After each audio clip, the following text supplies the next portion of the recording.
What can we do to repair the credibility of Christianity in today's society?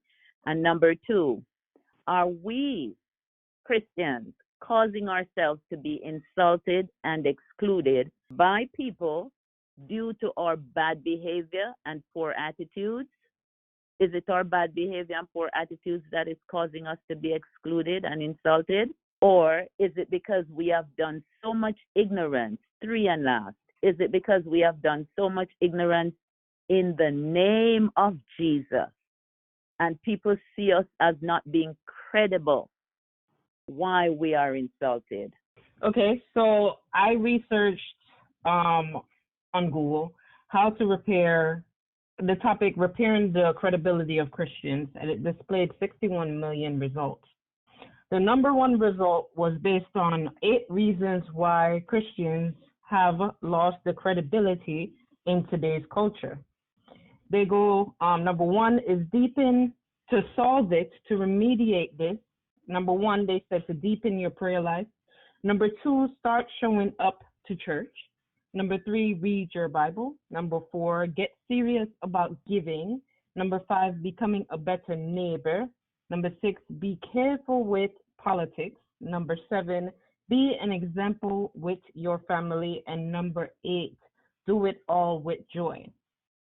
So if this is the number one result when it comes to how do we repair the credibility of that which concerns God in today's culture.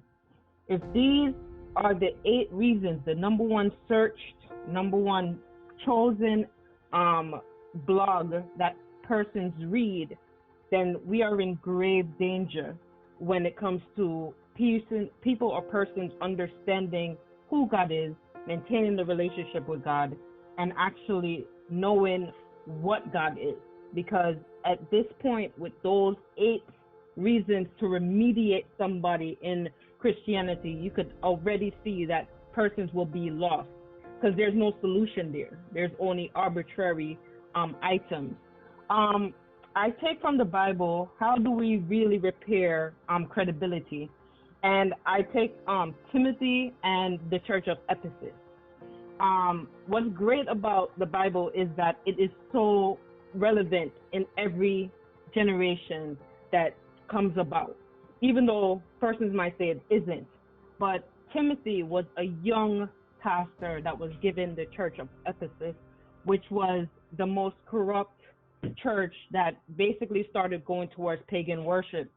And what was really intricate about this was that Paul gave Timothy really defined instructions on how to correct the church at the time, which we as a body that is going to basically take on that mantle, we can use that same blueprint to correct the church right now. And the things that Paul said to Timothy is to run from being timid and to attain passion. Run from everything that would sidetrack you. Run from strife, malicious talk, endless controversies, and the temptation to do ministry for financial gain. I think that one is very intricate because mostly today's church, every time you hear about a pastor, the first thing you hear come out of somebody's mouth is, oh yeah, the tithes is being used for that car or it's being used for the big house.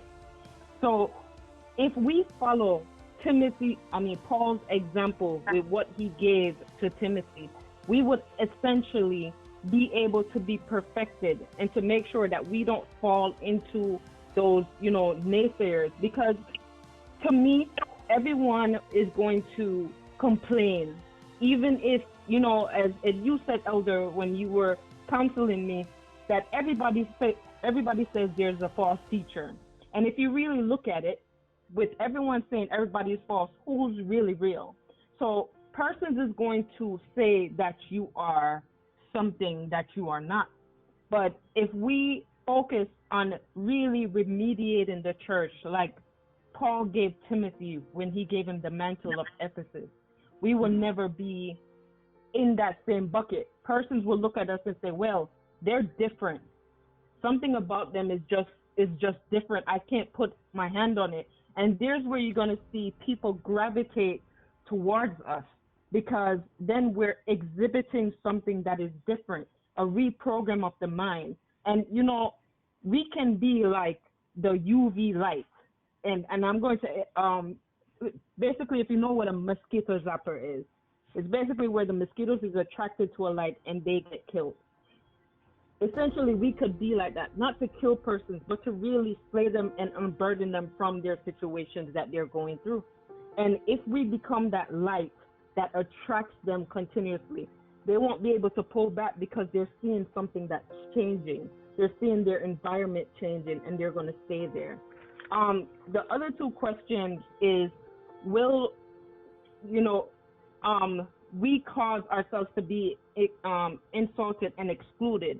Yes, if we perpetuate the same behaviors of Christians today, we will always be in that same bucket where people are going to put us under there because we're perpetuating the same malicious behavior, the ways that, we're telling persons, sinners, to act a certain way, but we ourselves is exhibiting a behavior and telling them, oh, God don't judge me, so you shouldn't judge me. But we put them on a mantle.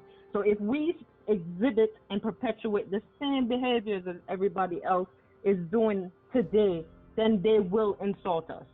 And the last thing is it because we've done so much ignorance? Yes, you cannot be ignorant to the fact that we have perpetuated a wrong behavior in this world when it comes to Christianity. But honestly, I truly believe that if we really start to change a landscape and to show a behavior that persons aren't used to, it's going to be something that changes people. They're going to be attracted to the change because it's something they're not used to. And they want to be attracted to, they want to exhibit that because they want to say, well, how is it this person is so loving and they're still successful? I want some of that. I want to be unburdened. So if we keep those mindsets, then we won't have to worry about being put in the same umbrella. But if we start to perpetuate the behaviors of the world, then it don't make sense we do ministry, because we're going to do the same thing. And nobody wants that. That's not what God brought us here for. That's all I have.